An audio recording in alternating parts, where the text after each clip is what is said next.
Shalom Charim, I'm Stephen Ben-Nun. You're watching Israeli News Live, and here today, friends, we have a very special guest, Steve Quayle, with us.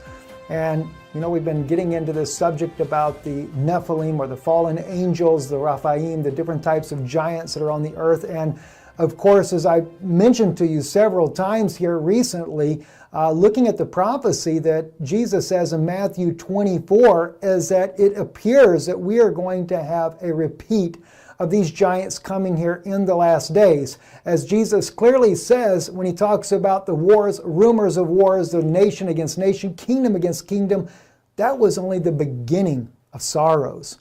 So what's coming next? He goes into a little bit further in the chapter. He talks about around verse 35 or so, that as it was in the days of Noah, so shall it be in the coming of the Son of Man. He talks about the eating, the drinking, the giving in marriage, as we've shared with you. Go back to Enoch, you find out what they were eating. It was human beings. They were drinking human blood, and the marriages were not necessarily consensual marriages either. And today we're going to really get deeper into this, and I want Steve Quayle, our brother here, to just have all the time he needs to share with you some incredible insights that he has. I know many of you know him. You've listened to him on different broadcasts all over the world. He's written many, many books, and I'm just really excited to have the opportunity to share with him today, or share him with you guys here today, here on Israeli News Live. So, Steve, God bless you. Thank you, my brother, for coming on here with us today. And we look forward to things that you have to say. Well, thank you, Stephen. One of the first things we got to do is deal with a couple terms. The first term is Nephilim. A lot of people misuse that. They call demons Nephilim. They call giants Nephilim. Nephilim, as you know, is translated in Genesis 6 and also Numbers 13, 32 and 33 as giants. But the correct, as I understand it from people who are scholars like yourself, it means those who descend from the fallen ones. The root word Nepal or Nepal, I may be pronouncing it wrong. The Bible's very clear that after the second incursion of fallen angels, as a matter of fact, Genesis 6 says there were giants in those days and after those days. That means before the flood and after the flood. And as one of, I'd say, the most focused researchers in the world on the idea of giants and the whole, if you will, history of the world as it relates to giants, there's two different sizes we're going to deal with. The pre-flood giants were bigger than the post-flood giants. The largest post-flood giant we know of in the Old Testament is King Og of Bashan, the land of the giants. And what's important for people to understand, you just quoted Matthew 24 a minute ago. Matthew 24 is very clear that men's hearts are going to fail them for fear of looking after those things coming up, on the earth.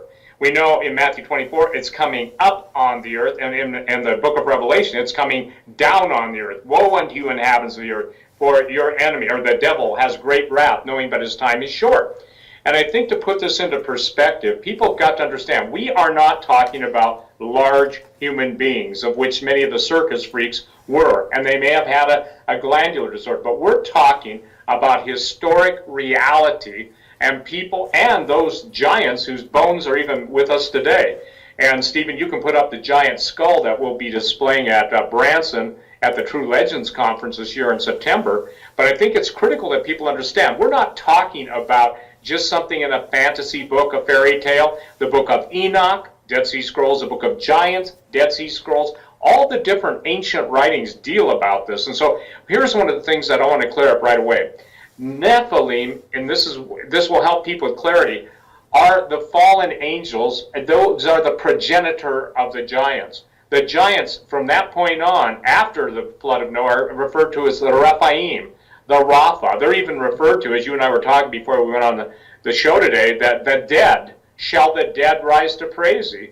So when you add all those up, I think I did, and guess what? They come out to be about 33 mentions in the Old Testament. So it's a big deal to deal with what we're talking about. Big deal, pun intended. Now I'm going to read, everybody, to set the stage for our interview, Isaiah 13, 1 through 3, in the Septuagint. The vision which Isaiah, son of Amos, saw against Babylon. Lift up a standard on the mountain plain. Exalt the voice to them. Beckon with the hand. Open the gates, ye rulers. Those are not normal rulers, okay? I give command, and I bring them. Giants are coming to fulfill my wrath, rejoicing at the same time and insulting. Now, what did Jesus tell us? Jesus told us that the gates of hell would not prevail. So this is talking about a period where God is going to allow the judgment on a God-rejecting population of the world to come forth. So again, now imagine this, and then we'll go wherever you want to go. Imagine that the extractable DNA of some of these mummified giants is intact enough to recreate, if you will, the Jurassic giants. I'm not talking about dinosaurs, but I'm just using that. Everyone is familiar with Jurassic Park. But the ability to basically take the, quote, stasis-like DNA and recreate a super being. And so the thing that is critical for people to understand is this is the book of Isaiah. Septuagint is, obviously the Greek version of the Old Testament, the first 5 books, the Tanakh. And I think the bottom line is that it's not fantasy. We're not dealing with something that's far out. And here's the question, too. Let's get this out, and then we'll go for it. This is an introduction. Jesus said in heaven they are neither given or taken in marriage, but are as the angels. We're not talking about heavenly angels. We're talking about fallen angels. A third of the angels fell. Isaiah 14, how art thou fallen? And the thing is that I believe it's critical, Stephen, that people get this, because everything now that we used to see in the future of supernaturalism is here on the planet now. Things are getting more bizarre, and the idea of transhumanism and transgenics, taking genes from different species and crossing the borders in the book of Genesis, everything that God created, he put borders for everything, and he created everything after its likeness and kind. And so what the devil tried to do, obviously by polluting the seed of woman, is to prevent the redemption of the Redeemer through Jesus Christ. So at this point, I think this is critical. I think it's so critical that if you were to ask me, Steve, after all the years you've been at this, 45 years, whatever, what is the thing you would say to people? I'd say this: it's happening before your eyes. All the denial in the world isn't going to keep you from dealing with it. The transhumanist agenda is basically simply this: God did a crummy job making human beings, and we're going to do a better job. Now that sounds just like the Prince of Darkness to me. And so when you're talking about the dead, I think in the Isaiah, shall the dead rise to praise thee? That word is the Rephaim, the valley of Rapha, the valley of the giants. And then you and I were talking, Stephen, about all the different Zanzumans and all the different things that end in I-M, maybe Zanzumin. But the point is that this is critical. We're in the days of Noah. And if Jesus said it's going to be that bad, and I really want to thank you for bringing this up, these guys weren't just eating and drinking, beer and barley. They were eating human beings and drinking their blood. And now, why is that relevant? Because all of the Pedogate revelations, all of the information coming out of Hollywood, their satanic ritual feasts and all this stuff, it's right back to that. So whom ye yield yourselves to, that's whose servant you become. That's exactly right. And Steve, you brought up Isaiah's prophecy there, Isaiah 14. And I figured, because you've done so much research, most of these things you were already aware of. But it was something that I had just discovered myself in Isaiah's prophecy in chapter 14. But this is the famed biblical prophecy that we often see when it speaks about, Satan, thou son of the morning, how have you fallen? But what's really interesting, and for me it's easy to read it in Hebrew, but if I'm not looking over in the English Bible, if I don't have an English or transliteration beside me, I may not see it. I may forget that you're not seeing this as well. But verse 9, and looking at this in the English right here, the netherworld from beneath is moved for thee to meet you at your coming. Now this is talking about the son of the morning. This is Satan coming down. Now they translate the shades are stirred up unto you, but it's literally right here is Rephaim. Okay, so the Rephaim, they are stirred up, and even, watch this here, all the chief ones of the earth, or all literally the kings of the earth here, is what you're having that's written in here, which is the world leaders. Steve, tell me your thoughts on something here that really baffles me. And I'm not trying to pick on Catholic people by no means when I say this, but when the Pope of Rome says he's willing to baptize aliens, and he says, to make it clear, the little green men from Mars, and then he has this secret meeting with Quayle in Havana, Cuba, And still to this day, no one has ever, to my knowledge anyway, no one has ever known what the meeting was. It was never disclosed what the details were about, but Quayle does go to Antarctica right there afterwards. And some people might say, well, that was really no big deal, and they talk about what was in some kind of conspiracy theory website that said that they moved the Ark of Gabriel down there. Well, my wife speaks fluent Russian. She was just sitting there watching a whole series of a Russian movie there recently here. No problem, listens to everything. We were searching the Russian media when this all went down. Russian media never considered it a theory or a conspiracy. They did send the scientific ship down there. They did claim that the Ark of Gabriel goes down there. And that wasn't on Russia 1, but it was a credible Russian news source.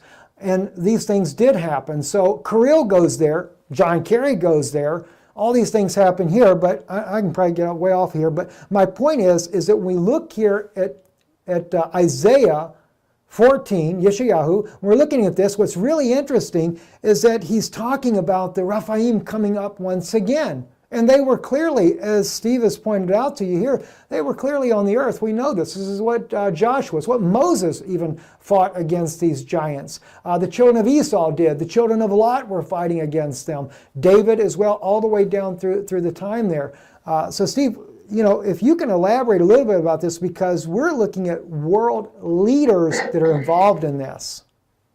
Excuse me. Yes, and the deal that you have to have something of infinite interest to drag all these. The Pope was there, by the way. So was Barack Obama. So were so many people have gone down there, and it's my contention, Stephen, when I wrote the book Empire Beneath the Ice, how the Nazis won World War II, that a lot of the, if you will, the run-ins they had with non-human entities are what prompted them to move 1/3 of the Third Reich's technology and scientists down to what they termed New Schwabenland. Most people don't realize we went to war with the Germans in 1947.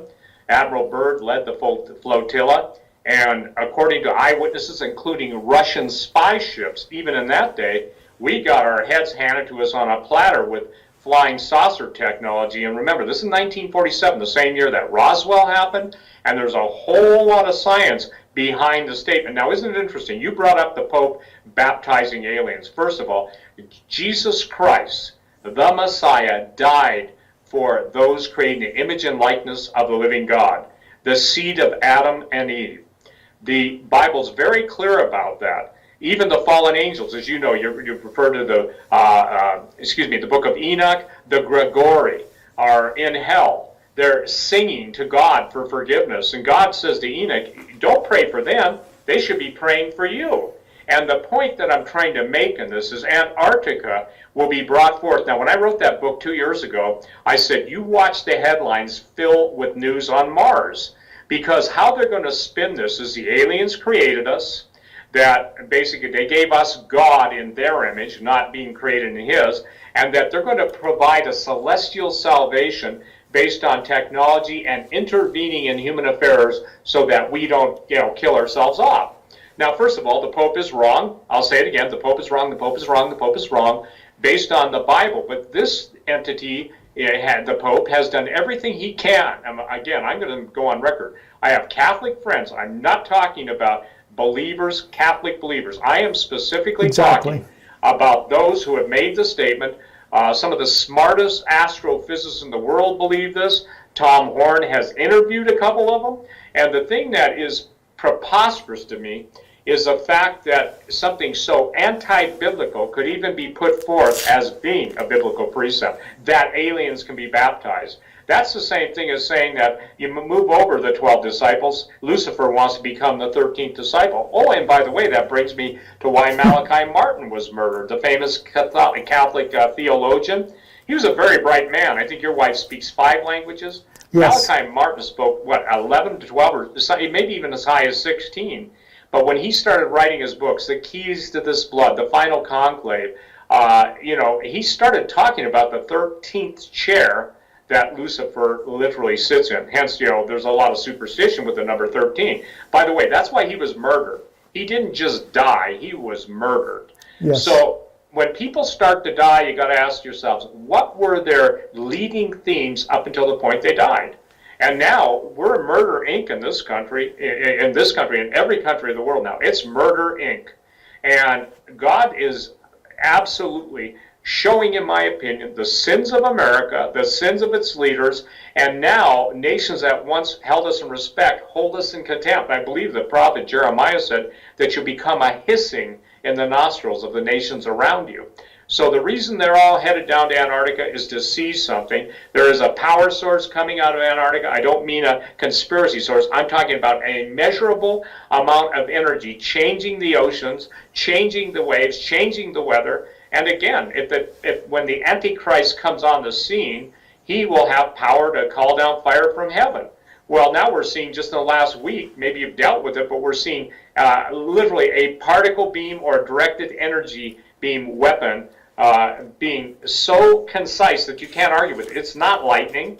It's not flashes of surface lightning. It's a directed energy weapon.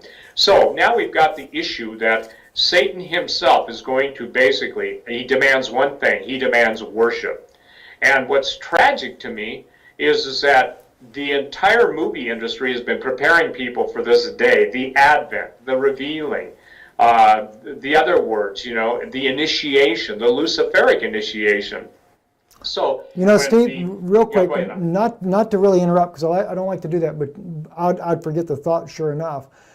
You say that Hollywood is bringing this out. Netflix just came out with this movie with, I forget that, Will Smith, I think is the guy's name. He's a yes. black actor, with all these different races of people.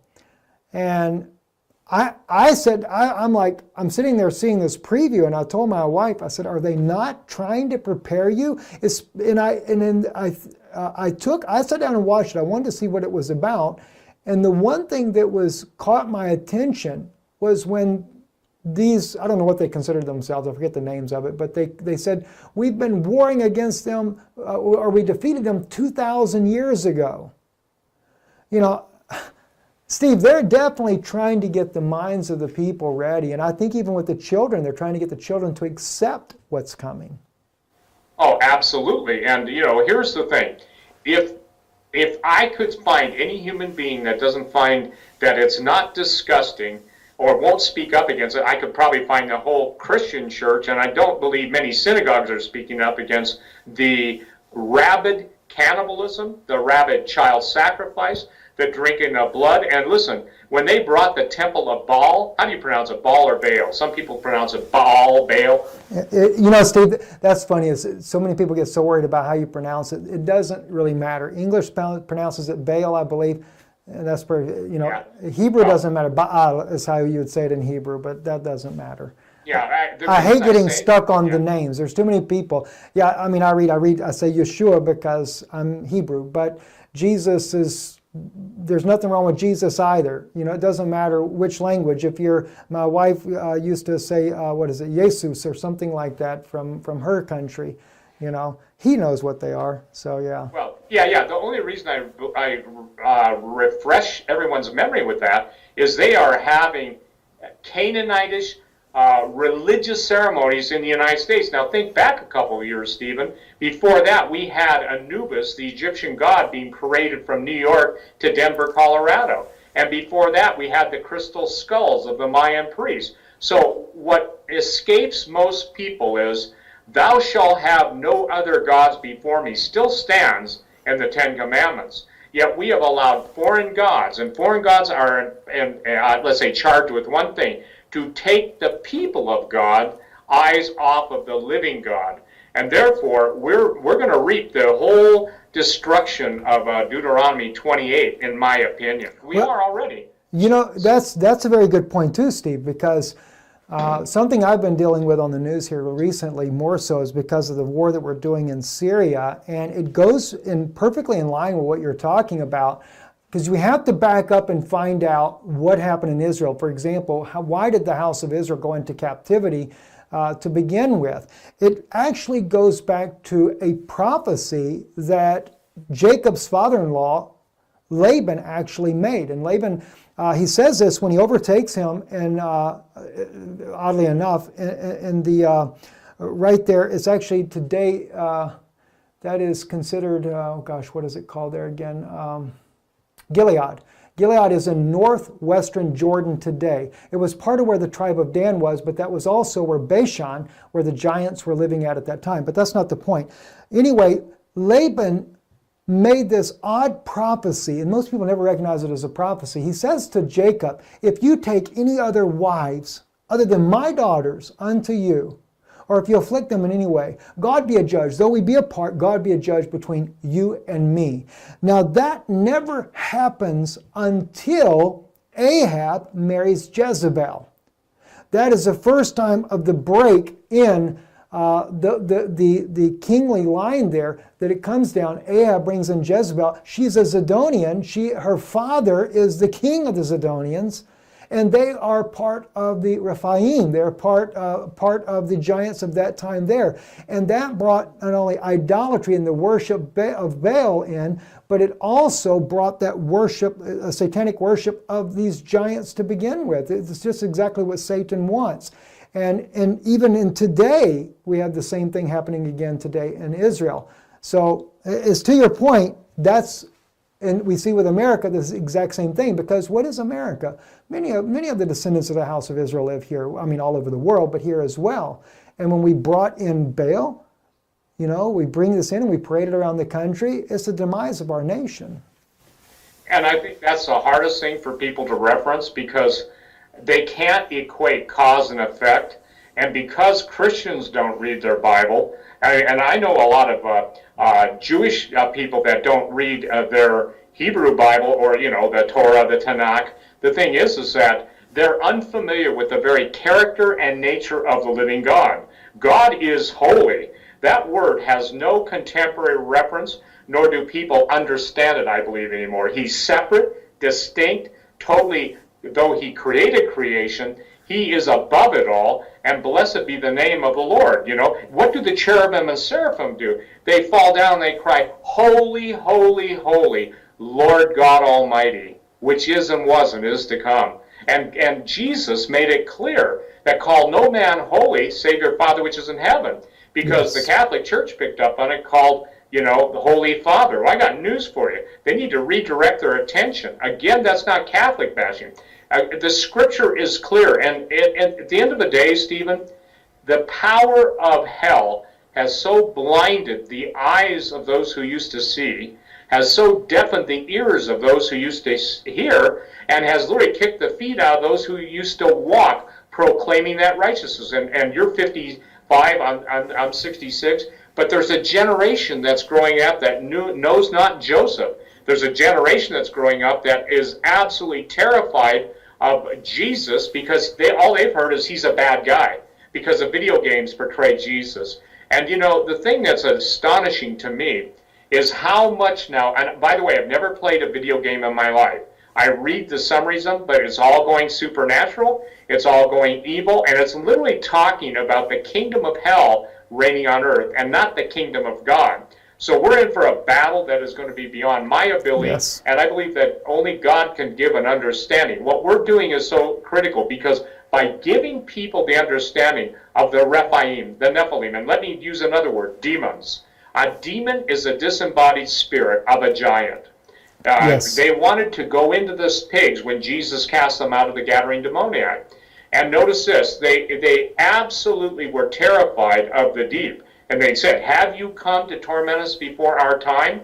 Now that tells me something. Demons, a disembodied spirit of a Rephaim, knows that their time is coming, okay? Even the book of Revelation, the devil knows his time is short.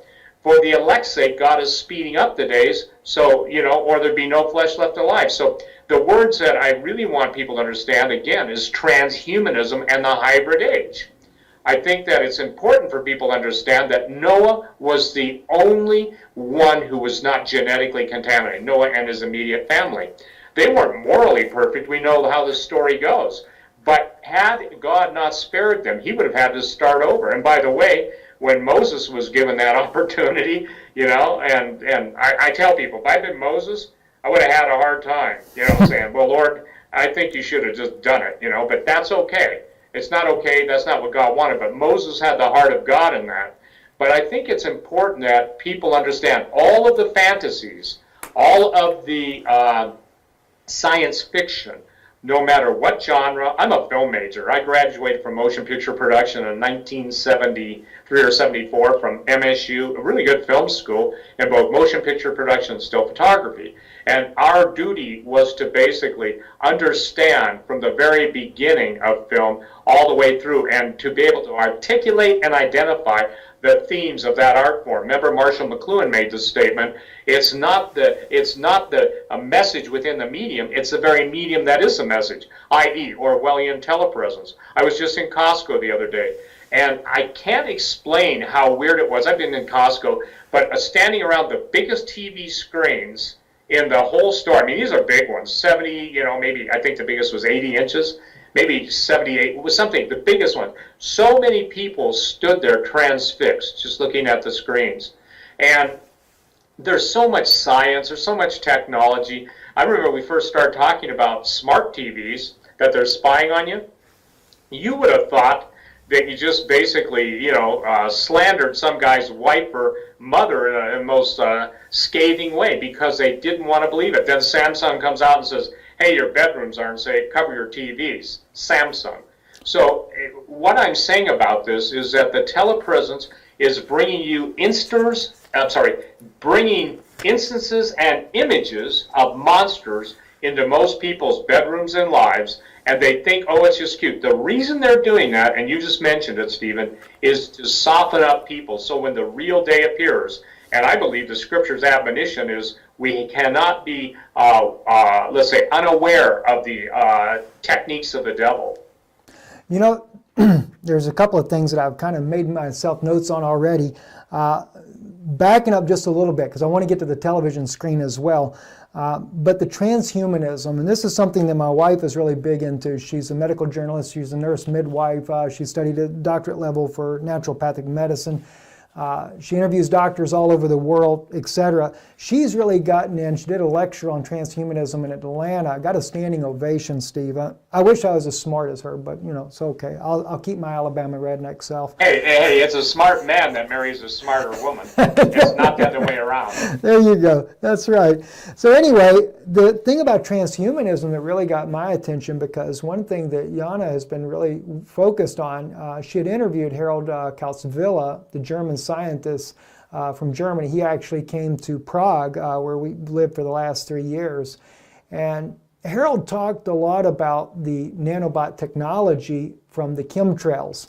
And he was very cautious because he is a German scientist, and he was requested by the German government to see why there was so much plant life that was dying inside of Germany. What is the cause? And from his own research, he discovered that it was an airborne particle. And as they begin to really break this down in the lab, it was a nanobot technology that was causing the death of plant life in Germany. Now, it's not like to say that all of our trees are just up and dying. You don't see it with the natural eye as of yet.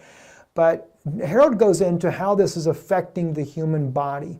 And he says to the people in the interview with my wife, he said it's a 100% infection rate. He said, but what their ultimate goal is in the long run, when we got into this part of it, was that, let me stop there. Harold didn't go into that part. My wife goes into this part later, is the phone technology right now, the iPhone. You have what do they have? iPhone 8, I think, is out now. When they get to the iPhone 12, this generation of iPhone is supposed to be implantable in the human being, and what it will do is it will activate this nanobot technology within you.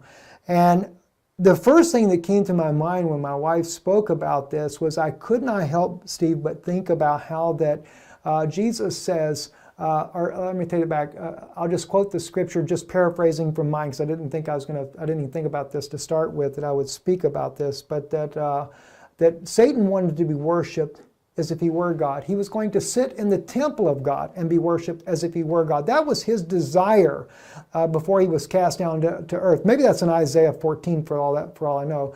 But the point was, when I looked at this, so many people are looking at a third temple in Israel that is going to be built, and this is where the Antichrist will sit. I don't say that that's not the case.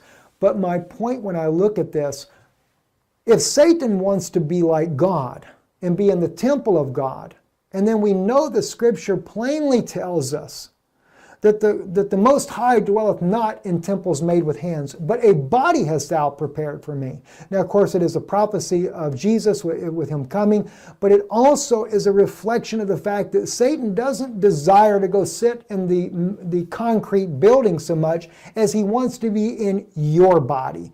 And he wants to be worshiped by you as he lives in your temple. And that is one of the ways that they're going to do that, Steve. And mentioning the part about the television, they're using this black lead crystal to make the television screens. And this was another issue that Yana talked with Harold about. Now, I don't know if what he calls a black goo, which some people say, oh, you're getting into all kinds of, New Age and stuff like that. I don't care about New Age. That's not my point here. But I know him as a scientist, so I want his scientific mind because he studied it. That was another thing that he was studying there. But he talks about how that it almost has like, I don't know if he used the word life of its own or whatever, but he said that it was really strange, this substance that they use. But if I'm not mistaken, this is what they're using in the TVs themselves, Steve. And that's a very demonic type of technology and very concerning to me, but what can you expect? I mean, we know that our technology that we have today is coming from these ones that are underneath the earth, which, by the way, Job, I don't know if you know that, Steve, Job also talks about the Rephaim being underneath the sea, literally under the ocean floor. Yes, sir. So, and here's the deal, the abyss. One of the things that the demons didn't want to go to was the abyss. And the abyss, the deepest abyss in the channel, in the ocean, which would be deep, would be the Mariana Trench, in the South Pacific. And that's where, by the way, that's where James Cameron went in his own deep submersible, like a bathysphere. And the interesting thing is that so many people have even typed a specific form of punishment for those who were locked up or chained in the abyss. Now, obviously, water pressure, and I don't know how it all works. I do know this. The lake of fire will be fueled by the plasma and contained in a magnetic field. That's how you can deal with plasma physics, propulsion, anything. You have to have a tremendous magnetic field. So what does this relate to? It relates to the fact that the technology of the fallen ones, I asked a general this, Stephen, and people who've listened to me all these years know it. I said, how far into the future are we? You'll hear people that basically say, oh, we're 100 years, 200 years. This general told me we're 10,000 years in the past, and we're 20,000. He just gave me a number that was phenomenal into the future. So there's nothing new under the sun. So when King Solomon, the wisest man in the world, up until that point, I believe this, until Jesus, he was the wisest man. He's not equal as a redeemer, but God gave the guy some tremendous understanding. So when people have the knowledge of the historicity of where certain technology entered into our domain, for instance, flying saucers, the Vimana, 4,000 years before the birth of Jesus Christ. Well, they don't believe it. Well, it doesn't matter anymore what you believe. If you can say, I don't believe it, show me the research, and you show them the research, so much research that in the case of the Vimanas, listen, Vimanas, the equivalent of NASA in India, went to these international confab of basically astrophysicists and rocket scientists and presented all their own detailed drawings, instructions, defined the propulsion systems, which, by the way, were based on mercury, what we used to call in the days, years ago, there was a thing about red mercury. It was a big deal. Mercury antimony oxide.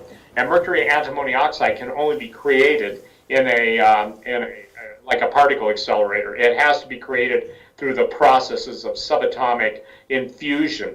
So the point is that 4,000 years ago, we've got areas in the world, Mohenjo-Daro and others, that are vitrified desert, and that just simply means that the sand has been turned to glass under extreme power. You can't do it with electricity. It's got to be done with a nuclear explosion fission. And so when you get into the ancient Indian texts, they talk about the absolute thermonuclear power of Gurkha and his steeds, basically warring in a thermonuclear realm. Even some of the famous scientists, Robert Oppenheimer of the atom bomb fame, Oppenheimer, he quotes the Mahabharata where he says, "I have become the destroyer of worlds." And so what do you have? You have that as the, if you will, patron devil at CERN. And so the thing is that, isn't it funny? Jesus told us we needed to discern the times and we needed to have the gift of discernment. I think, I love the words of Jesus because they're deeper than most people just blow them off. But now we're seeing a hatred. We're seeing a hatred around the world for both Jesus. Obviously, the world hates Israel. The world hates anything that has its allegiance to the one true God, the God of Abraham, Isaac, and Abraham, Isaac, and Jacob, and the God of the Father of our Lord Jesus Christ. And so I even have guys get mad at me when I write Lord God of Heaven. I'm not Jewish, so I don't put G-D or any of that stuff. They get mad at me. And I say, listen, I'm talking about the King of Kings, the Lord of Lords. And again, you're talking about a semantic, but yet you're not living like you honor the criticism you levy. So nobody wants to be responsible. And now we've got a time, Stephen, in my opinion, where the giants are coming back. And it's my contention there are live giants now. There are my contention that there are specific black ops operators in both Russia, the United States, and China that are doing their best to acquire the DNA and the technology of the fallen.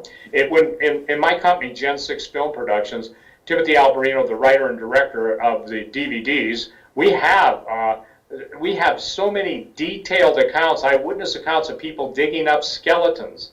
In Sardinia, and by the way, Sardinia is where the giants fled. You asked me the question, well, there's no place in the Word of God that basically Joshua and Caleb killed every single giant. They fled. And even in Tunis, I believe there's a pillar written by the giants saying, we are fleeing from Joshua the usurper. And from Sardinia, the giants fled to all off the earth. And today on my website, what is today? I'm sorry, it's probably, the 21st? 21st. It's the 21st. Yeah, 21st. There's a story that came out, and I sent it to you. You can look at it at your leisure. But now they're finding that the chroniclers that accompanied everybody, like from Pizarro and Coronado, were talking about what are the Olmec, OLMECs, that predate the Aztecs and Incas by thousands of years, and that they were giants who built the great pyramids of Teotihuacan, Cholula, and all these other places you see. And you know what the common theme, and this is something that people just get really mad at, the common theme of the giants is they ate people. They introduced the world to cannibalism. When they fled to the South Pacific, that's where the cannibalism came from. When they fled to the desert Southwest, that's where the cannibalism. And I'll tell you, this is interesting. I had called one of the leading curators of the Pueblo Nations at a museum in Farmington, New Mexico, and she would agree to talk on camera with us about the Sand Canyon find. Well, the Sand Canyon find was a bunch of natives who had been torn apart in pieces, and literally they could tell their bones were chewed on. And then they also found, evidences of human DNA and specific scat samples. And once she found out our position, she clammed up. She wouldn't let us, do it. And yet they had already talked about. See, for many years it was let's say, taboo to speak about the Native Americans in the desert Southwest practicing cannibalism. Well, the whole idea was that these giants introduced cannibalism, and then the cannibals, the giants, ate up the people of the land. Just like they did in Numbers 13, 32, and 33, they did the same thing in the desert Southwest. So we have film crews down there. We're talking with, and this is in the third DVD, Holocaust of Giants. Listen, we have, I believe, been tasked. We have been anointed and appointed. Not that others aren't, but we've been specifically, as God is saying, I want my people to know what's coming so they're not destroyed for lack of knowledge. You cannot get people to even believe the words of Jesus, most people, let alone talking about this stuff. But if it's in Isaiah 13, the Septuagint, if it's in the 33 derivations of Rapha, the dead, Rephaim, the valley of the Rephaim, and just literally all the other derivations, Zamzumans and all the things that end in IMS, then it's a critical phase. It's a critical phase. So again, the idea that somehow we're just going to escape this and we got to worry about the Russians and Chinese, which I believe we do, but beyond that is the supernatural presence of an unholy allegiance of fallen angels, demons, the reconstituted giants. And I can tell you this, I have talked to people that have been in the secret underground bases and seen half human, half animals in cages crying out, help me, help me, I am human. And the guy told me this, he's dead now, don't mind telling people, CIA contract agent during the Cold War, and basically their man after the breakup of the former Soviet Union, Russia. The point is that it was really interesting to see and to hear his testimony as to those underground labs. It's literally like H.G. Wells' The Island of Dr. Moreau. That is just very distraught to even hear that type stuff, Steve. You know, one thing, backing up just a little bit, when we're talking about CERN, it brought up a couple of things to my own mind. One was the sacrifice that they were offering there, and I know that when that appeared on social media, there was a lot of people trying to play that down. But in Russian media, they actually said that it was a real girl. She was really killed, and they used their own technology to be able to identify her. And I forget her actual name, but they actually identified the woman that was actually killed.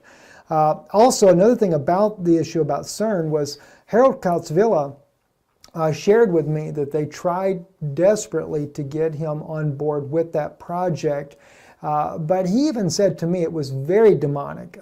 He did not, maybe he is classified New Age himself. I can't really say myself, but he said that was just something he would not get involved in. But he said they went so far, government officials went so far as to give him a meeting with what they, as he termed it, as aliens to try to convince him. And he said it scared him so bad he didn't want anything to ever do with it. And he's really tried to distance himself from that particular situation. And another thing too, Steve, I was seeing about when you were talking about the Native Americans and the bones that were gnawed upon, if you look at the words that Jesus uses in Matthew chapter 24, when it talks about the eating part, it literally comes from a Greek word that is like the gnawing or the crunching of bones. And sometimes people don't really catch that part of it if you're not looking at the original language, or the language at least that we had it in as far as the Greek language. So I think that's kind of interesting that you bring those things out there as well. Steve, if we can, I would like to kind of set a foundation for people as well about the different types of giants that we've had down through the ages.